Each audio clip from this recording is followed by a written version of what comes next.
নমস্কাৰ, আন এটা ৰেচিপিলৈ আপোনালোকক স্বাগতম জনাইছোঁ। মই আজি বনাম কচুৰ ঠেং। কচুৰ ঠেঙৰ লগত ঔটেঙা দিম, কঁঠালৰ গুটি দিম, মাছ দিম আৰু তেলত দিম মই জলকীয়া আৰু নহৰু। কেৰাহী পাতি দিছোঁ, কেৰাহীটো গৰম হৈছে, এতিয়া মই তেল দিম।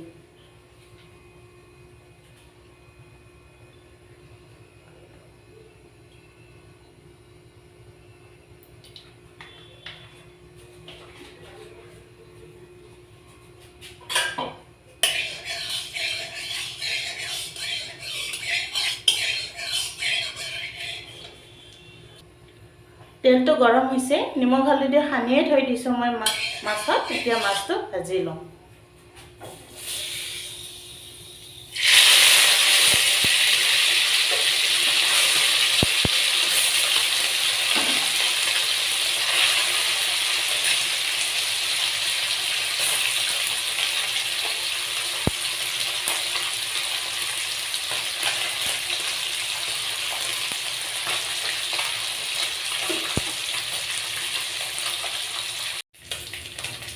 মাছটো এফালে ভাজা হৈ গৈছে আৰু এফালে ভাজি এতিয়া উলটাই দিওঁ।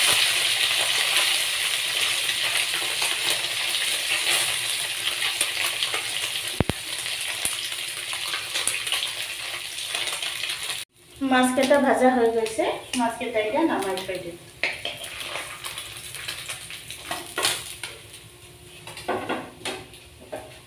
মাছ ভাজা তেলতে নহৰুকেইটা থেতালি লৈছোঁ, এটা তেলত দি দিম। নহৰুকেইটা অলপ ৰঙাকৈ ভাজি দিম।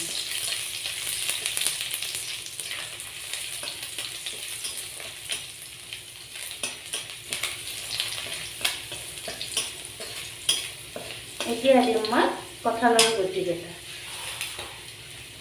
কঁঠালৰ গুটি সিজাকৈ অকণমান ভাজি ল'ম।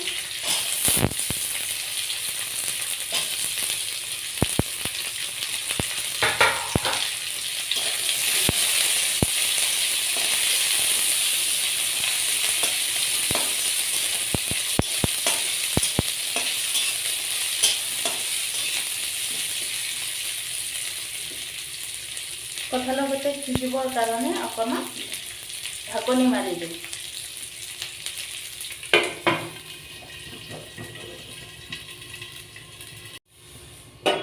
কঁঠালৰ গুটিকেইটা ভাজা হৈ গৈছে।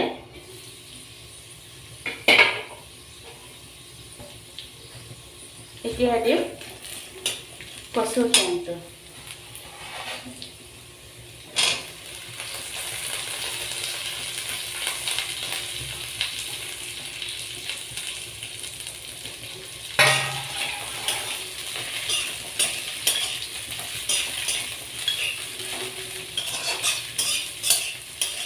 ঔটেঙাটো এইফালে বইলত বহাই দিছোঁ।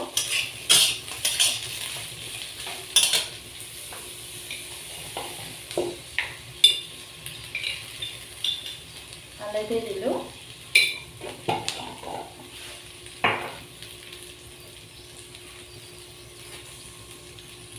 নিমখ,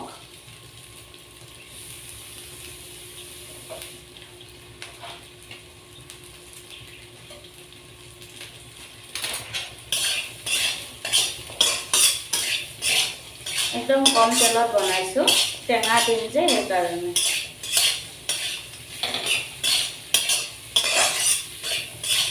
লগতে মই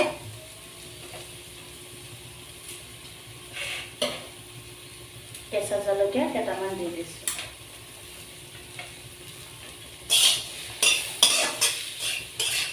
ইয়াতে আৰু একো মছলা পাতি নিদিওঁ, অকণমান দেৰি ভাজি দিম। কচুৰ ঠেংটো সিজি আহিব, তাৰপিছত সিজাই লোৱা ঔটেঙাখিনি দিম।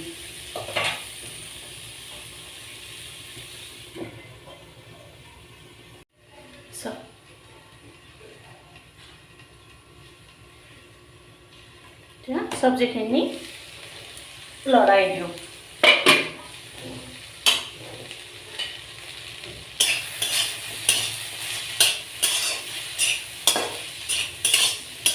কচুৰ ঠেংটো সিজি গৈছে, এতিয়া দিম বইল কৰি লোৱা ঔটেঙাখিনি।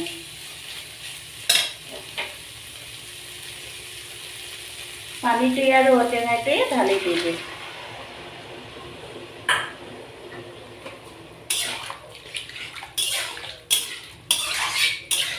এতিয়া এইখিনি খুব ভালকৈ উতলিবলৈ দিম।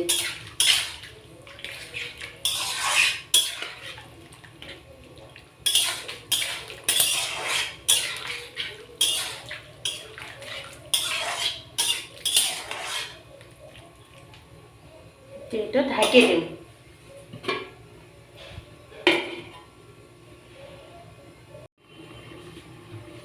চব্জিটো উতলি আছে, এতিয়া মাছ দি দিম।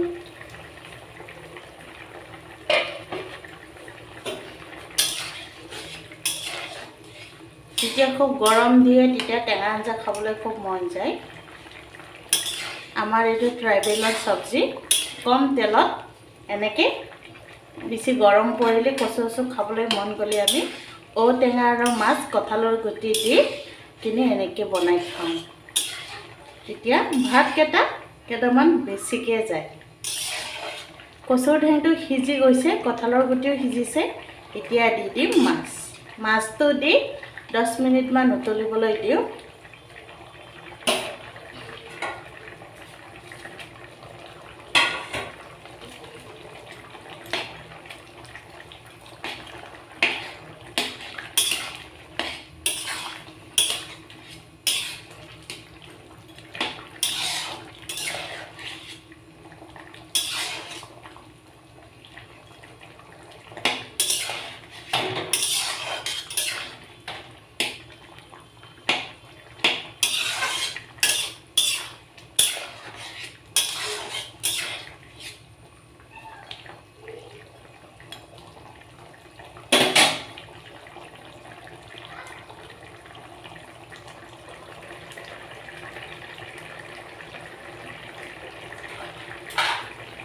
মান ধনিয়া দি দিম।